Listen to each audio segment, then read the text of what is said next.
കസ്തൂരി രംഗൻ റിപ്പോർട്ടുമായി ബന്ധപ്പെട്ട് കർഷകർക്ക് അനുകൂലമായ തീരുമാനമുണ്ടായില്ലെങ്കിൽ രാഷ്ട്രീയ കക്ഷികൾക്ക് വെല്ലുവിളി ഉയർത്തി രംഗത്തിറങ്ങാനാണ് പശ്ചിമഘട്ട ജനസംരക്ഷണ സമിതിയുടെ തീരുമാനം. മലയോര മേഖലയിലെ വോട്ടുകൾ കർഷക വിരുദ്ധ സമീപനമെടുക്കുന്നവർക്ക് എതിരായിരിക്കുമെന്ന് താമരശ്ശേരി രൂപത ചാൻസലർ ഫാദർ എബ്രഹാം കാവിൽ പുരയിടം പറഞ്ഞു.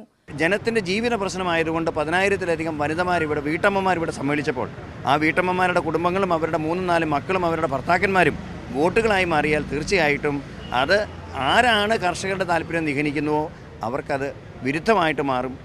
ജനപ്രതിനിധികൾ കാഴ്ചക്കാരാകുമ്പോൾ ജനങ്ങളുടെ അവകാശങ്ങൾക്കായി വഴിയിലിറങ്ങാതെ നിവൃത്തിയില്ല. മന്ത്രിമാരുടെ വാക്കുകൾ വൈകാരികമായി മാത്രമാണ് ആശ്വാസം പകരുന്നതെന്നും ഫാദർ എബ്രഹാം കാവിൽ പുരയിടം പറഞ്ഞു.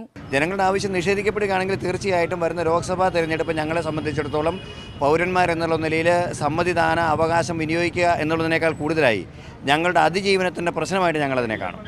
അപ്പോൾ തീർച്ചയായിട്ടും ഇലക്ഷൻ മറ്റ് മാർഗങ്ങളിലേക്ക് മറ്റ് രൂപങ്ങളിലേക്ക് മാറും.